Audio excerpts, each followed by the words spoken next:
Assalamualaikum warahmatullahi wabarakatuh.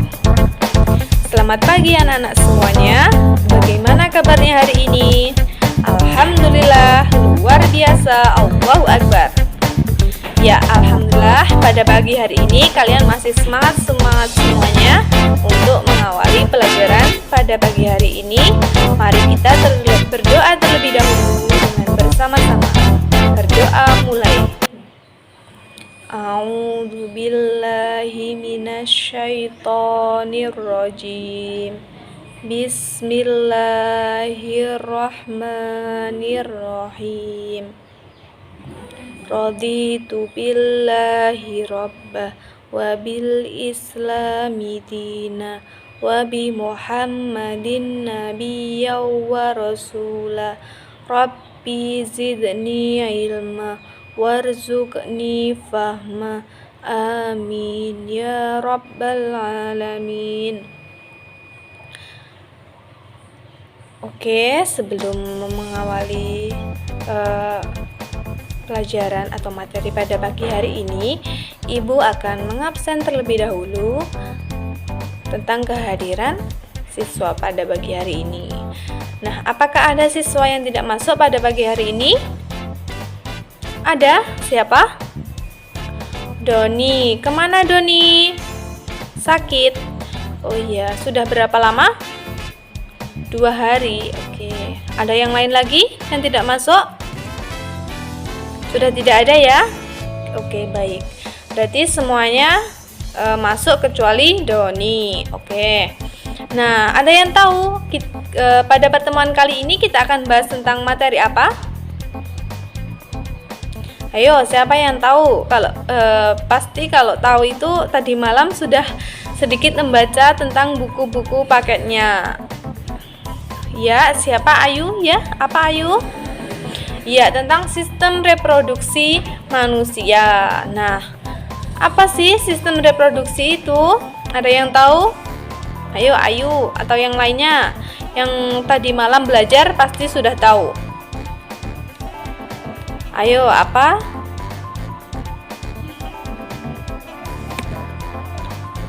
Tidak ada yang tahu? Iya, sedikit-sedikit Ayu apa? Iya, benar sekali. Nah, lebih jelasnya lagi, Ibu akan sedikit menyinggung tentang sistem reproduksi manusia di lingkungan sekitar kalian. Nah, ada yang tahu nggak fenomena sistem reproduksi yang terjadi di lingkungan kalian itu? Ya, apa? Ya, benar. Adanya ibu yang hamil atau seorang perempuan yang sedang hamil. Kenapa ya Bu? Kok mereka itu bisa hamil Bu? Gitu. Kenapa seorang perempuan itu bisa melahirkan ya? Gitu. Pasti ya ada yang bertanya-tanya ya. Mungkin kakak kalian atau bule kalian atau bude kalian mungkin sedang hamil atau baru saja melahirkan seorang bayi. Nah, mereka bisa hamil atau bisa melahirkan itu karena adanya sistem reproduksi pada manusia. Nah, sistem reproduksi pada manusia sendiri yaitu ketika ada sel telur dari seorang wanita bertemu dengan sel sperma dari seorang laki-laki, kemudian bersatu dan berkembang biak di dalam rahim seorang ibu atau seorang perempuan. Kemudian sel telur itu lama-kelamaan akan menjadi sebuah janin. Nah, sebuah janin ini lama-lama ketika seorang ibu atau seorang perempuan itu mengandung, mereka akan melahirkan seorang bayi tadi. Jadi mengapa kok ibu saya atau mungkin kakak saya yang sudah menikah atau budenya itu bisa melahirkan atau bisa sedang hamil? Karena adanya sistem reproduksi pada manusia sendiri itu. Nah,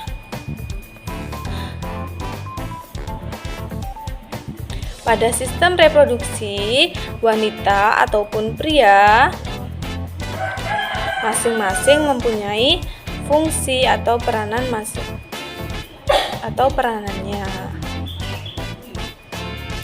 Nah, pada sistem reproduksi ini terjadi dua pembelahan, yaitu pembelahan mitosis dan meiosis. Sebelum ke pembelahan mitosis maupun meiosis, Bu Guru akan sedikit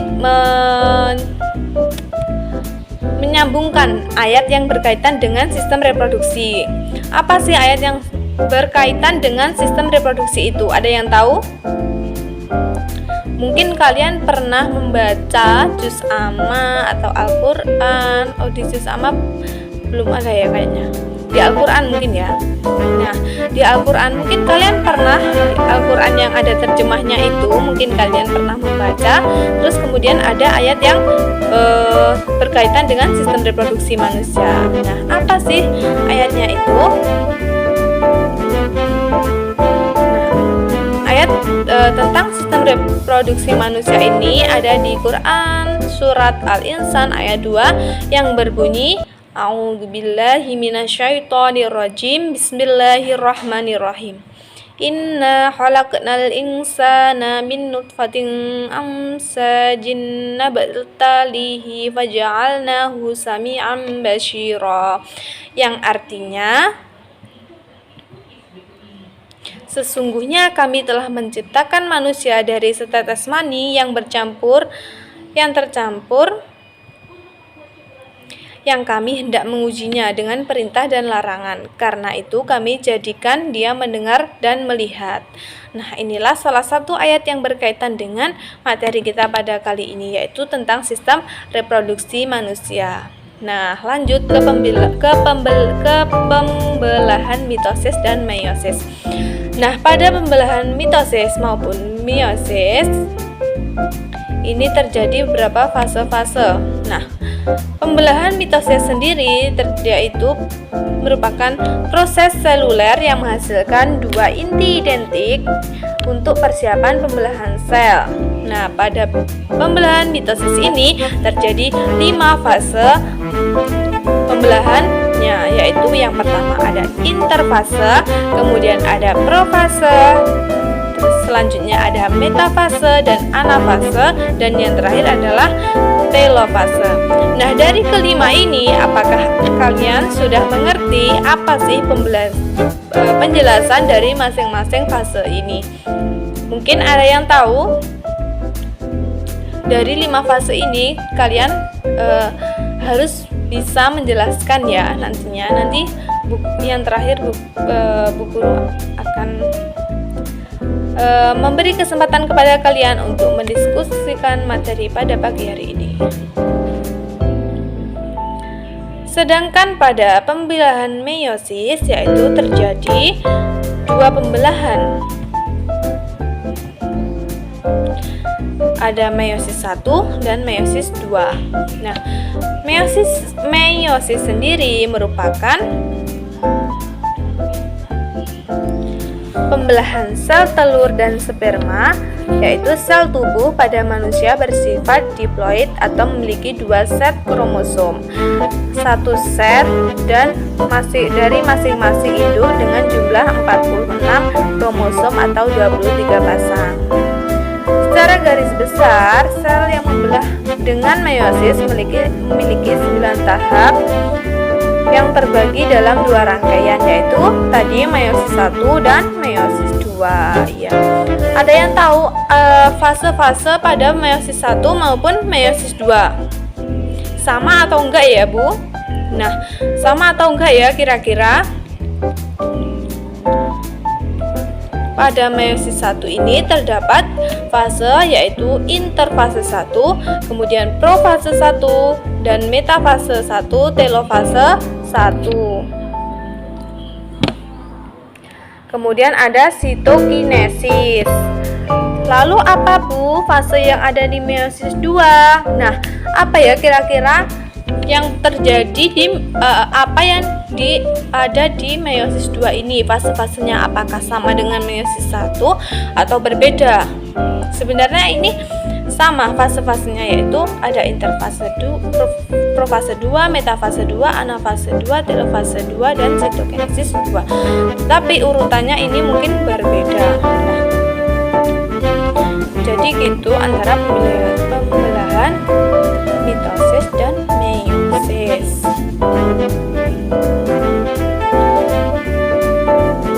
Selanjutnya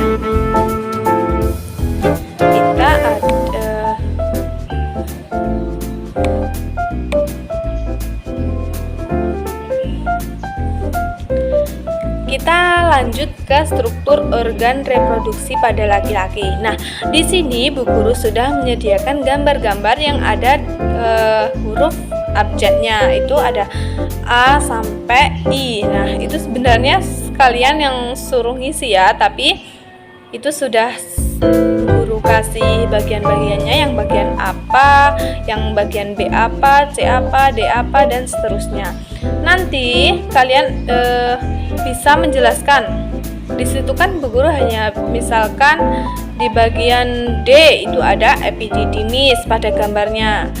Nanti kalian bisa menjelaskan sendiri apa itu epididymis pada organ reproduksi laki-laki, kemudian apa itu vas deferens, uretra, kelenjar vesikula seminalis, kelenjar prostat, kelenjar Chopper, dan masih banyak lagi.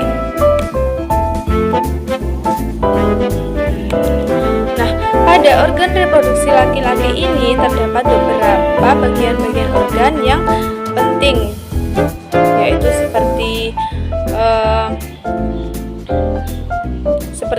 yang gambar A itu ada penis, kemudian ada skrotum, yang bagian B, yang bagian C ada testis, yang selanjutnya ada epididymis, selanjutnya ada vas deferens, kemudian yang gambar F itu ada uretra, yang bagian G itu ada kelenjar vesikula atau seminalis, yang selanjutnya ada kelenjar prostat, dan yang terakhir ada kelenjar Chopper. Nah, di sini kalian ini tidak hanya bisa menyebutkan saja, tetapi di sini kalian nanti juga akan bisa menjelaskan apa itu penis, apa itu skrotum, apa itu testis, dan apa itu epididymis sampai yang terakhir.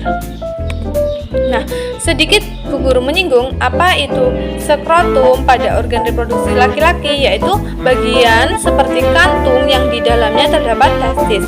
Yang berfungsi untuk apa, Bu? Fungsinya yaitu untuk menjaga suhu testis agar sesuai untuk reproduksi sperma. Nah, kemudian ada epididymis. Epididymis itu apa sih, Bu?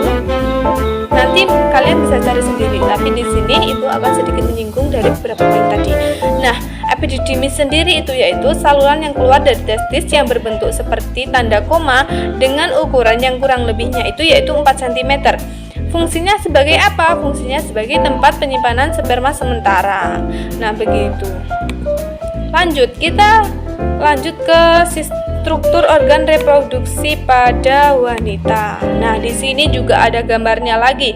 Di situ sudah ada bagian-bagiannya. Pada gambar tersebut sudah ada bagian-bagian, yaitu ada nomor 1, di situ ada nomor 2, 3, 4, dan 5. Bagian pada struktur organ reproduksi wanita ini yaitu ada 5 yang utama, yaitu vagina, kemudian ada rahim, kemudian ada ovarium, ada tuba falopi, ada vulva. Dari kelima tersebut kalian nantinya juga harus bisa menjelaskan apa bagian-bagian yang ada di reproduksi wanita itu. Apa itu vagina, apa itu rahim, apa itu ovarium, apa itu tuba falopi, kemudian apa itu vulva. Kalian harus bisa menjelaskannya secara rinci. Mungkin kalian bisa melihat sumber-sumber yang terpercaya dan bisa memberikan kalian informasi yang valid. Jadi tidak sekedar mencari saja. Nah, dari bagian-bagian yang ada pada organ reproduksi wanita tadi, Bu Guru akan sedikit menjelaskan tentang salah satu bagian organnya yang sudah biasa terdengar di telinga kita mungkin ya, yaitu adalah rahim. Rahim itu penjelasannya seperti apa sih, Bu? Bentuknya seperti apa gitu ya? Kok kita itu bisa memiliki tapi kok tidak bisa melihat ya, Bu? Nah, gitu. Tapi kita itu bisa bisa mencari informasi tentang bagaimana itu rahim, terus bentuknya gimana, lebih jelasnya fungsinya rahim itu untuk apa gitu ya. Nah, rahim sendiri adalah sebuah organ kecil yang berongga dan berbentuk seperti buah pir. Organ ini berada di antara kandung kemih dan dubur.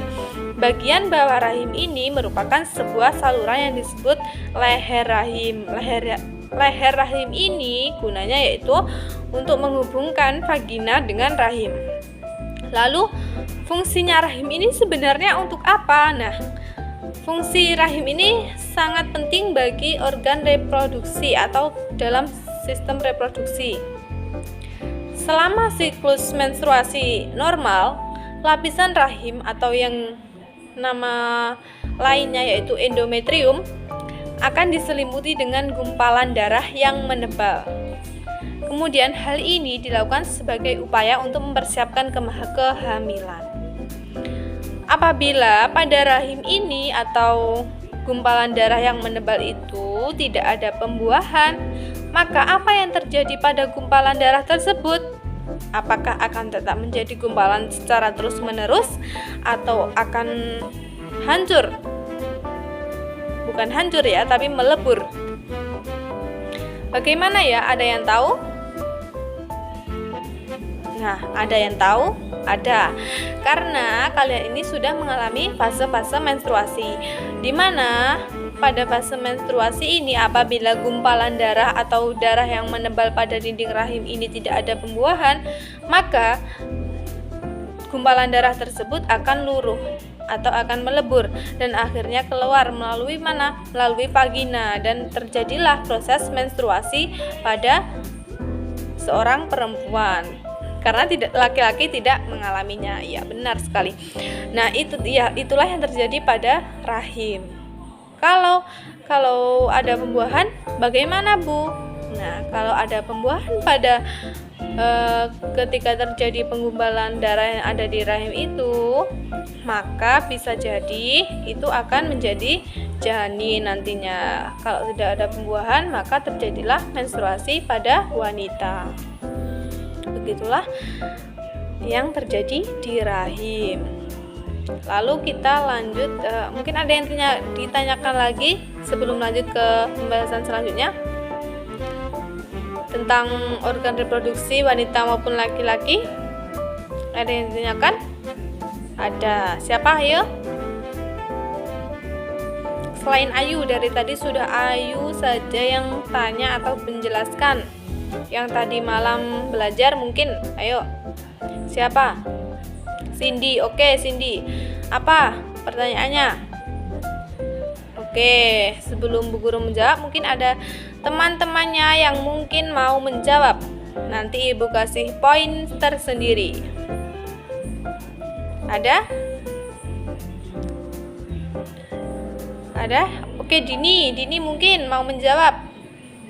Oke, jawabannya hampir saja benar. Mungkin kurang lebih spesifik lagi lah. Ada yang mau menjawab? Sudah tidak ada. Oke, lanjut Bu Guru akan menjawabnya. Nah, vagina. Vagina ini apa, Bu?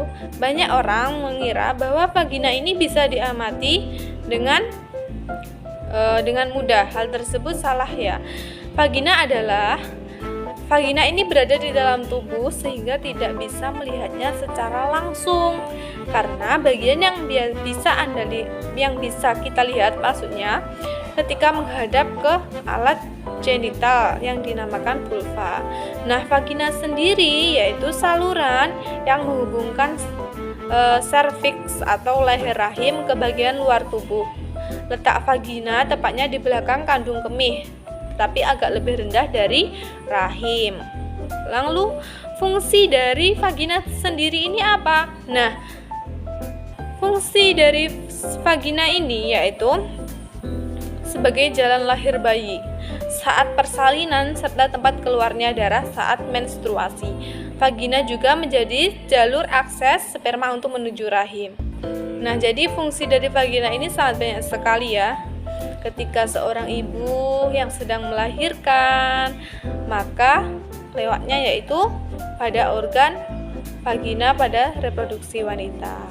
Kemudian ketika seorang perempuan itu menstruasi atau sedang mengalami haid, maka yaitu darah yang telah luruh itu keluarnya yaitu lewat vagina. Disitulah fungsi dari sebuah organ vagina. Oke, kita lanjut ya. Kalau sudah tidak ada pertanyaan lagi, sudah tidak ada ya. Oke, baik. Mari kita lanjut ke pembahasan selanjutnya. Pembahasan selanjutnya yaitu tentang penyakit sistem reproduksi. Jadi, di dalam sistem reproduksi manusia itu tidak hanya terdapat pembahasan mitosis, meiosis, kemudian ada bagian-bagian organ reproduksi wanita maupun laki-laki, tetapi juga terdapat sebuah penyakit jika kita itu tidak menerapkan pola hidup sehat. Mungkin di sekitar kalian atau mungkin kalian pernah melihat sumber informasi dari Google maupun koran, dari buku paket, atau mungkin yang pernah kalian baca, terdapat banyak sekali penyakit-penyakit yang ada di reproduksi wanita maupun laki-laki. Nah, penyakit yang terjadi di reproduksi wanita maupun laki-laki ini yaitu penyakitnya berbeda-beda. Penyakit yang terdapat pada sistem reproduksi wanita ini yaitu diantaranya ada vaginitis, kemudian ada kondiloma acuminata bahasa latinnya, kemudian ada kanker ovarium, kemudian ada kanker serviks yang biasa ya, yang terjadi pada salah satu artis di Indonesia, yaitu pernah terjadi mengalami kanker serviks. Nah, selanjutnya apa yang terjadi penyakit pada pria? Nah, penyakit pada pria ini yaitu prostatitis, kemudian ada epididymitis, kemudian ada sifilis, kemudian ada gonorrhea, kemudian ada hipogonadisme. Nah, itu diantara penyakit-penyakit ada sistem reproduksi wanita dan laki-laki. Selanjutnya, lalu bagaimana cara kita untuk mencegah penyakit sistem reproduksi manusia? Yaitu dengan menjaga pola hidup sehat, makan secara teratur. Makannya tidak sembarangan, tetapi juga harus mengonsumsi sayur, makan makanan yang bergizi, kemudian makan makanan yang bernutrisi, sehingga tubuh kita itu tidak hanya makan yang sembarangan saja, yaitu bisa menyerap protein-protein atau nutrisi-nutrisi yang bagus bagi tubuh kita atau kesehatan kita. Lalu jangan lupa olahraga secara rutin. Sesibuk apapun kita, jangan lupa untuk olahraga, karena olahraga sangat penting bagi tubuh kita untuk menjaga kebugaran jasmani, untuk menjaga kesehatan tubuh kita, dan lain sebagainya. Nah, setelah kita membahas materi pada pagi hari ini, selanjutnya guru akan memberikan tugas. Tugasnya apa? Yaitu diskusi secara kelompok, dibagi menjadi 4 kelompok, kemudian setiap kelompok membahas masing-masing. Kelompok 1 yaitu membahas tentang sistem reproduksi, tentang pembelahan mitosis, kemudian kelompok 2 tentang pembelahan meiosis, kelompok 3 membahas tentang sistem reproduksi pada organ wanita, kelompok 4 sistem organ pada laki-laki, kemudian kelompok 5 yaitu membahas tentang penyakit dan upaya mencegahnya. Itu ya, nanti kita presentasikan minggu depan. Oke. Cukup sekian pelajaran pada pagi hari ini. Wassalamualaikum warahmatullahi wabarakatuh. Selamat bertemu minggu depan.